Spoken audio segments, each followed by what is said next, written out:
Hello everyone, আমি চন্দনা। আশা করছি আপনারা সকলে ভালো আছেন আর আমরাও খুব ভালো আছি। তো আজকে আমি যাচ্ছি আমার শ্বশুরবাড়ির গ্রাম, ওখানে দোলযাত্রা হচ্ছে, তাই দোলের ওখানে যাব।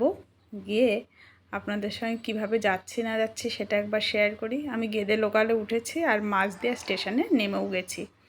এবার স্টেশন থেকে নেমে একটু গিয়েই আমাকে টোটোতে উঠতে হবে। টোটো, অটো, বাস সবই যায়। তো সেই টোটোতে আমি উঠবো। তা চলুন যাচ্ছি, ব্লগটা দেখতে থাকুন।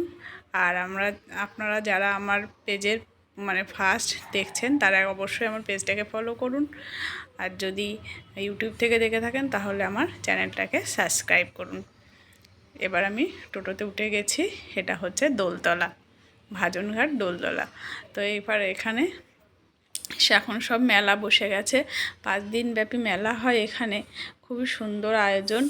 তা দেখছি কি ভাজাভুজি চলছে। আর সেই আমার ছোটোবেলার কথা মনে পড়ে যাচ্ছে।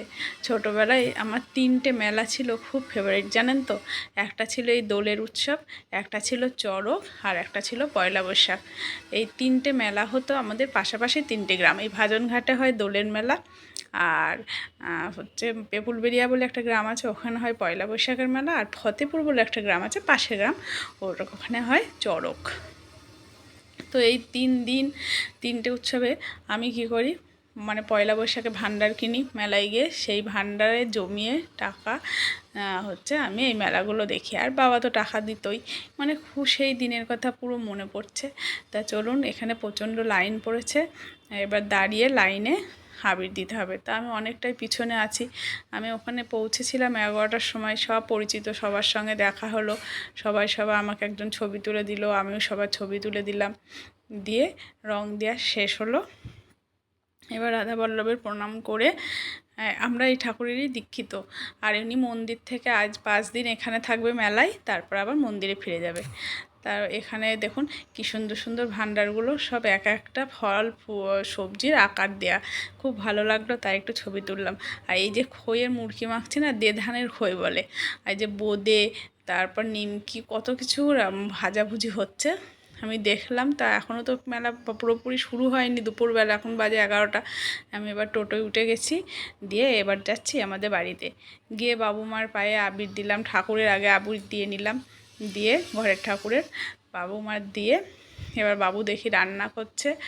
আবার 3জন একসঙ্গে খাওয়া দাওয়া করলাম স্নান সেরে। এইবার কাকাদের বাড়ি গেলাম।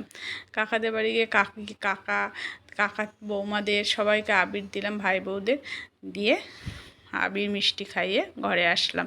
এসে বাবুর সঙ্গে আবার একটা ছবি তুললাম, তুলে বাড়ি ফিরলাম। এসে আমাদের সিএমডিতে দোলের উৎসবে সকালে তো সামিল হতে পারিনি।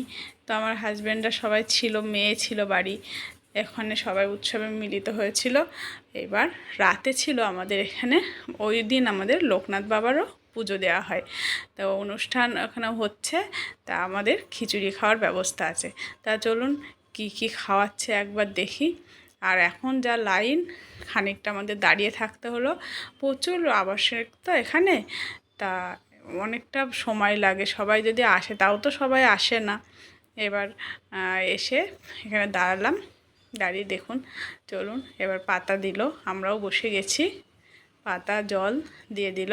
প্রথমেই দিল গরম গরম পাঁচমিশালি সবজি, আর ধোয়াটা একদম খিচুড়ি। তো খিচুড়ি সবজি দিয়ে এবার দেবে আপনার গরম গরম একদম মচমচে বেগুনি একটা করে।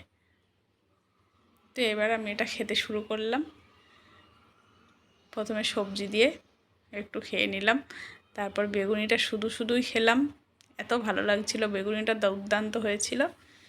এবার দিয়ে গেল, আর কিছু নিলাম না, সকালে এমনি বেশি খাওয়া ছিল। এবার চাটনি আর পাঁপড়, এত ভালো চাটনিটা হয়েছিল, পাঁপড় আর চাটনিটা দিয়ে ভালো করে মাখিয়ে খেলাম। আর দিয়ে গেল গরম গরম লাস্ট পাতে বোঁদে। তো খেয়ে এবার সবাই আরও খাচ্ছে, আর সব বন্ধুবান্ধবদের সঙ্গে একটু আড্ডা দিয়ে ওখানে একটু গল্প টল্প করে এবার বাড়ি ফিরছি। তো ব্লগটা সারাদিনের কেমন হয়েছে অবশ্যই জানাবেন। ভালো লাগলে লাইক শেয়ার কমেন্টস করবেন। সবাই সুস্থ থাকবেন, সাবধানে থাকবেন। আর আমার পেজটাকে প্লিজ ফলো করুন। ইউটিউব থেকে দেখে থাকলে চ্যানেলটাকে সাবস্ক্রাইব করার অনুরোধ রইল। ফিরছি অন্য ভিডিওতে। বাই।